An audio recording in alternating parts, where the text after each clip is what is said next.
ہم ڈاکٹر یونس تبسم صاحب کو دعوت دیتے ہیں کہ وہ آئے اور اپنے پیارے دعوت دیں۔ ادھر ہی دے دے۔ الہی میں ہم لوگ سنا کر رہا ہوں، درے پنجتن پہ صدا کر رہا ہوں، میری لاج رکھنا ہے رب ہم کہ تیرے نام سے ہوں، کیونکہ تیرے ہی نام سے ہر ابتدا ہے، کیونکہ تیرے ہی نام سے ہر ابتدا ہے اور تیرے ہی نام تک ہر انتہا ہے۔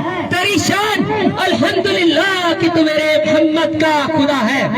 کوئی کہتا ہے کہ کعبے میں خدا رہتا ہے، کوئی کہتا ہے سر عرش اولا رہتا ہے، مگر تبسم کا یہ دعویٰ ہے کہ اپنے بندوں کے دلوں میں سما رہتا ہے۔ سننے کا نام آپ سب کو یونس تبسم آج بچوں کے اندر یہ جوش اور جذبہ دے کر آج بڑی خوشی محسوس ہو رہی ہے۔ آج یہ محسوس ہو رہا ہے کہ مسلمانوں کے سینوں میں ایمان کی حرارت اب بھی موجود ہے۔ ساویہ کالج کی طرف سے نکالا گیا یہ عظیم و شان جلوس یہ ثابت کر رہا ہے کہ آج ہمارے بچوں کو بتایا جا رہا ہے مسلمان کبھی بغیر نہیں ہو سکتے، مسلمان ہمیشہ اپنا دفاع کرنا جانتے ہیں۔ یہ بغیر حکومت سن لے، سوڈن حکومت سن لے کہ مسلمانوں کو جب تک نے پکارا ہم نے اپنے لہو پیش کرنے کے لیے خود کو تیار کیا۔ یہ ماضی میں بھی آپ جانتے ہو، اگر آج ہمارا کوئی مسلمان جوان اسی بغیر سوڈن حکومت کے اس شخص کے پاس چلا جائے اور بم سے خود کو بھی اڑا دے تو یہ لوگ دہشت گرد کہیں گے، اور یہ خود دہشت گرد نہیں ہے کیا؟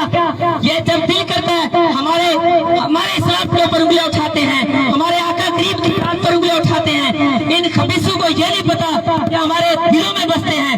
ہمارے نبی پاک صلی اللہ علیہ وسلم کی عزت و عصمت ہمیں اپنی جان سے، اپنے اہل و عیال سے، ماں باپ سے سب سے زیادہ مقدم ہے۔ تو آج ہم یہ پیغام کرتے ہیں کہ زور بازو اسما شکوہ نہ کر سیاد سے، آج تک کوئی بھی قفص ٹوٹا نہیں فریاد سے۔ آج ہم صرف فریاد سے نہیں کریں گے، ہم پریکٹیکلی ضرورت ہے، عالم اسلام کو جاگنے کی ضرورت ہے۔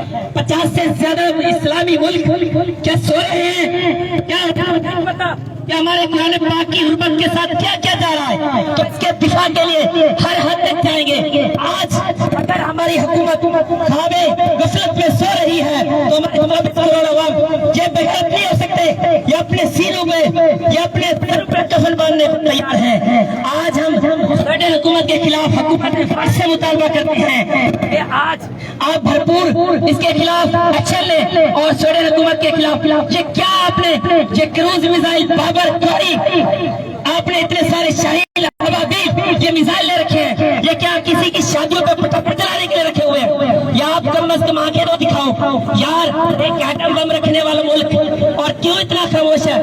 کیا مجبوری ہے ہماری؟ ہمیں تو چاہیے تھا ایک بھرپور سخت جواب دیتے، ہمیں چاہیے تھا جو سوڈن حکومت کو اور عالم کفر کو یکجا ہو کر بتاتے کہ ہم کیا چیز ہیں۔ کیونکہ علامہ اقبال نے ہمارے بارے میں آج سے کئی سال پہلے لکھا تھا کہ ٹل نہ سکتے تھے ٹل نہ سکتے تھے کر جنگ میں آ جاتے تھے اور شہروں کے بھی میدان سے اکھڑ جاتے تھے، تجھ سے سرکش ہوا کوئی تو بگڑ جاتے تھے، دیکھ کیا چیز ہے ہم توپ سے لڑ جاتے تھے۔ دیا جانے ہم نے یورپ کے کلیساؤں میں، کبھی افریقہ کے تپتے ہوئے صحراؤں میں، شان آنکھوں میں نہ جاتی تھی، جہاں داروں کی کلمہ پڑھتے تھے ہم چھاؤں میں تلواروں کی۔ آپ کی سماعتوں کا بہت بہت شکریہ۔